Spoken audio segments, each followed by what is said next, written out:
Hello friends, welcome to my YouTube channel India Star Education.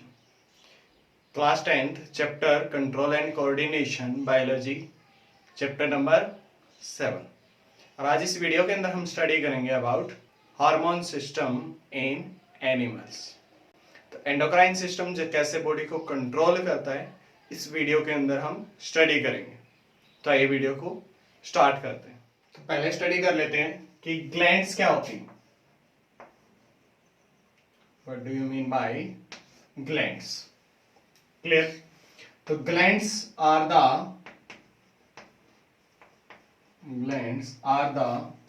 group of cells. Glands क्या है? Group of cells. Cells का एक गुच्छा that synthesize जो क्या करेगा? Synthesize करेगा किसको? That synthesize a chemical. किसको synthesize करेगा, किसको बनाएगा? एक केमिकल को which release either inside blood, जिसको कहाँ रिलीज कर दिया जाएगा? ब्लड के अंदर, और on its outer surface. तो ग्लैंड्स क्या है? वो ग्रुप ऑफ सेल्स जो क्या सिंथेसाइज करेंगी, क्या बनाएंगी? Chemical.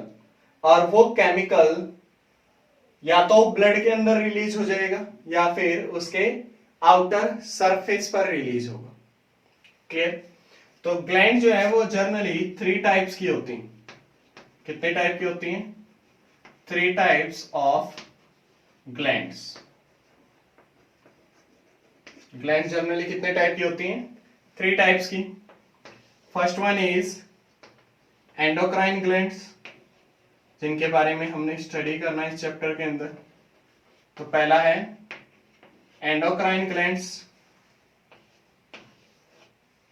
Second one is exocrine gland. Second one कौन सा है? Exocrine glands. और last one is heterocrine glands. Heterocrine glands. तो जनरली ग्लैंड्स कितने टाइप की हैं? 3 type. Endocrine glands, exocrine glands और हेट्रोक्राइन ग्लैंड्स. तो यहां तक समझ में है? तो अब एक एक करके पहले इनके बारे में सीख लेते हैं कि एंडोक्राइन ग्लैंड्स कौन सी होती हैं, एक्सोक्राइन ग्लैंड्स कौन सी होती हैं और हेट्रोक्राइन ग्लैंड्स कौन सी होती हैं विद देयर एग्जांपल. तो पहले स्टडी कर लेते हैं अबाउट एक्सोक्राइन ग्लैंड. कौन सी gland? Exocrine glands. The glands ऐसा ग्रुप ऑफ सेल्स. ग्लैंड्स क्या था? Group of cells. तो the glands which release their secretion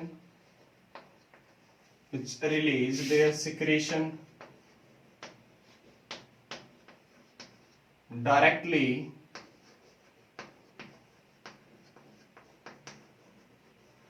to a particular organ,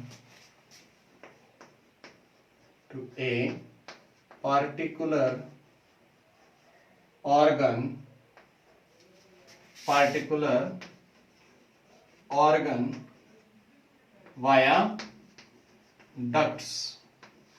तो ऐसी ग्लैंड्स जो अपने सिक्रीशन को रिलीज करेंगी, जो भी वो रिलीज करेंगी, कहां पर होगा डायरेक्टली रिलीज? एक पार्टिकुलर ऑर्गन में, जहां उनकी रिक्वायरमेंट है वहां रिलीज होंगी. किसके थ्रू? डक्ट्स के थ्रू. तो ऐसी ग्लैंड्स जिनमें डक्ट्स होती हैं उन ग्लैंड्स को क्या नाम दिया जाता है? Exocrine glands. जैसे एग्जांपल के लिए लीवर. लीवर भी एक एक्सोक्राइन ग्लैंड है और हमारी बॉडी की सबसे लार्जेस्ट ग्लैंड होती है. Liver is the largest gland of the body, largest gland of the body. Second, एक और एग्जांपल ले सकते हैं, सलाइवरी ग्लैंड, सलाइवरी ग्लैंड। तो ये दोनों किसका एग्जांपल है? एक्सोक्राइन ग्लैंड का। तो ऐसी ग्लैंड जो अपने सिक्रीशन को डायरेक्टली कहाँ रिलीज करती हैं? एक पर्टिकुलर ऑर्गन के अंदर, जिनके पास, और इन ग्लैंड्स के पास क्या प्रेजेंट होता है? डक्ट्स प्रेजेंट होती हैं। तो एग्जांपल जैसे लीवर लार्जेस्ट ग्लैंड हो गई, और सलाइवरी ग्लैंड। तो अब स्टडी कर लेते हैं अबाउट एंडोक्राइन ग्लैंड। तो नेक्स्ट स्टडी कर लेते हैं about endocrine glands. The glands, ऐसे glands, the glands which release their secretion, तो क्या करेंगी? अपनी सिक्रीशन को रिलीज करेंगी, release their secretion, release their secretion directly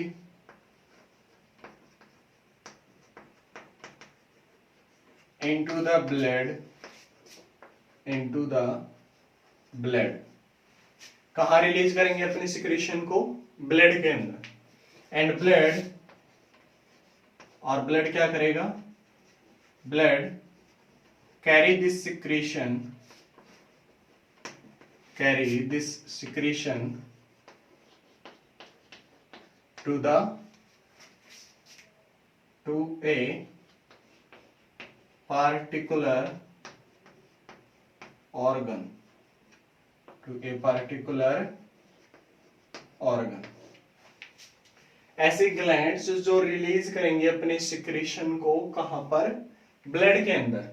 और ये ब्लड उस सिक्रीशन को कहां तक लेकर जाएगा? एक पार्टिकुलर ऑर्गन तक, जहां उसकी रिक्वायरमेंट है। जैसे एग्जांपल के लिए हम ले सकते हैं एड्रीनल ग्लैंड, एड्रीनल ग्लैंड हो गई, थायराइड ग्लैंड हो गई।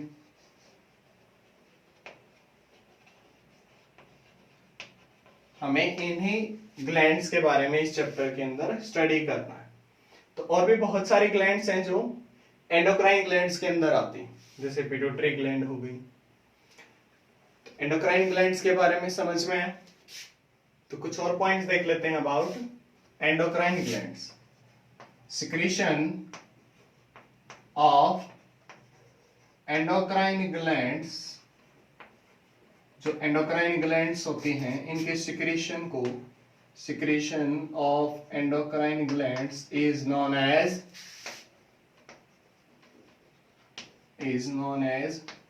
hormone।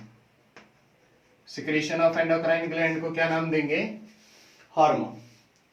हार्मोन को हम दूसरे तरीके से भी डिफाइन कर सकते हैं, जैसे नॉन न्यूट्रिएंट केमिकल, ऐसा केमिकल जो न्यूट्रिशन प्रोवाइड नहीं करता। नॉन न्यूट्रिएंट केमिकल, तो कैसा केमिकल?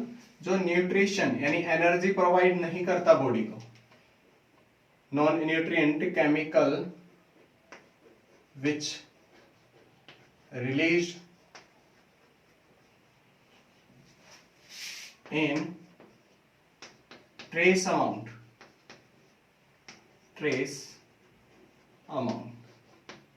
मतलब कि ऐसा केमिकल जो बहुत ही कम मात्रा के अंदर रिलीज किया जाता है एंडोक्राइन ग्लैंड्स के द्वारा, बहुत ही माइन्यूट क्वांटिटी के अंदर इसको रिलीज किया जाता है, एंड एक्ट्स एज ए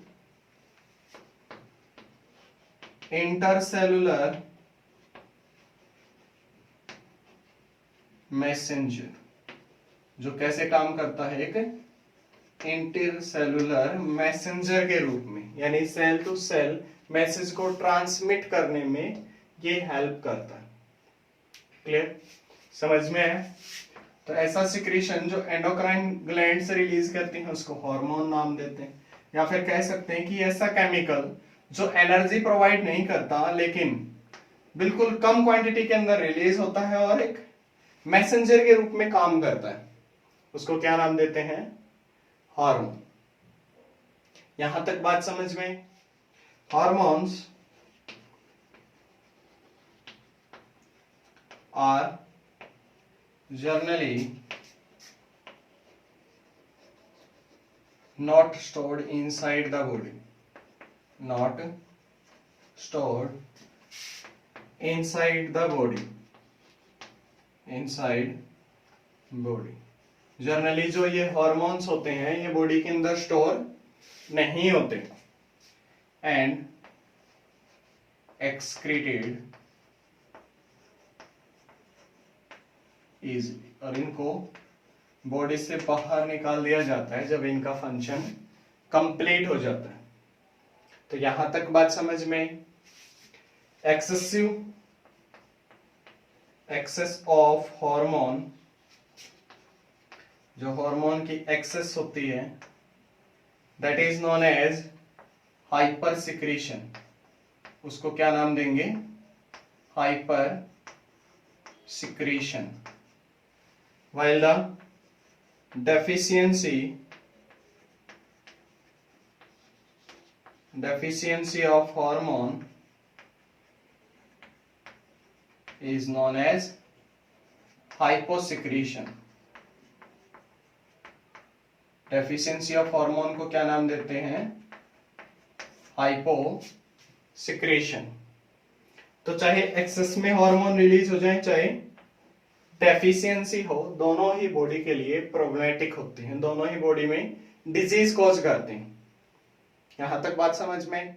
तो एक बार स्टडी कर लेते हैं हेटेरोक्राइन ग्लैंड के बारे में। तो नेक्स्ट देख लेते हैं about heterocrine glands. The glands which has both, ऐसी ग्लैंड जिसके पास दोनों होते हैं, क्या? Both exocrine and endocrine part. ऐसे ग्लैंड्स जिसके पास दोनों पार्ट होते हैं। कौन कौन से? एक्सोक्राइन भी, यानी जो एंजाइम्स को भी रिलीज करते हैं और जो हॉर्मोन्स को भी रिलीज करते हैं, दोनों पार्ट होते हैं, that is known as heterocrine gland. Example जैसे पैनक्रियाज, जैसे टेस्टिस, ओवरी। तो ये किसका एग्जाम्पल होते हैं? Heterocrine glands. तो हमने तीनों टाइप की ग्लैंड्स के बारे में स्टडी कर लिया कि एक्सोक्राइन ग्लैंड कौन सी होती हैं, जिनके पास डक्ट होती हैं, जो डायरेक्टली डक्ट के थ्रू अपने सिक्रेशन को, अपने एंजाइम्स को टारगेट ऑर्गन तक पहुंचाती हैं। ऐसी ग्लैंड्स जिनके पास डक्ट नहीं होती, जो ब्लड को यूज करते हैं अपने सिक्रेशन को पहुंचाने के लिए, दैट इज एंडोक्राइन। और जिनके पास दोनों पार्ट होते हैं, दैट इज हेटेरोक्राइन ग्लैंड। अब ये जो ग्लैंड्स होती हैं, ये कंट्रोल कौन करता है इनको? एंडोक्राइन ग्लैंड्स जो होती हैं, ये कंट्रोल कैसे होती हैं वो देखते हैं। तो हमारी बॉडी के अंदर हर चीज को कंट्रोल करने के लिए कौन है? ब्रेन। ब्रेन का एक पार्ट होता है that is known as hypothalamus, जिसके बारे में हम ऑलरेडी स्टडी कर चुके हैं। क्या नाम है? हाइपोथैलेमस। जब हमने इसके बारे में स्टडी किया तो मैंने बताया था इसको क्या नाम देते हैं? Master of master gland. इसको दूसरा नाम क्या दिया जाता है?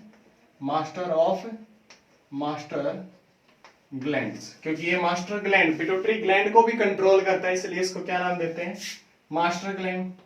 हाइपोथैलेमस जो है जनरली 2 टाइप के हार्मोन से रिलीज करता है। वन इज स्टिमुलेटिंग, एक कौन से हैं? स्टिमुलेटिंग हार्मोन्स, यानी बढ़ाने वाले। तो the hormones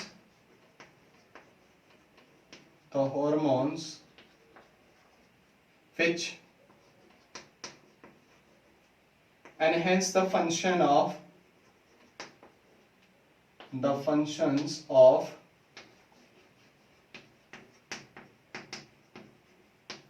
pituitary gland.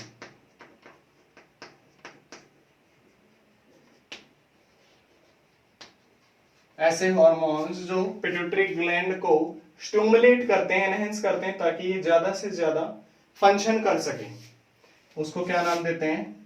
Stimulating hormone. और सेकेंड टाइप के होते हैं इनहिबिटिंग हार्मोन। सेकेंड टाइप कौन सी है? Inhibiting hormones.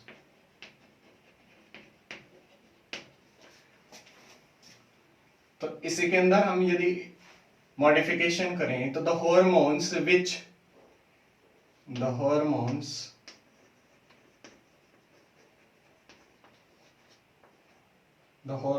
which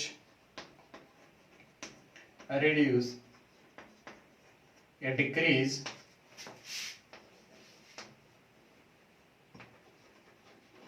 या फिर कह सकते हैं इनहिबिट, रोकती है क्या? Functions of pituitary gland.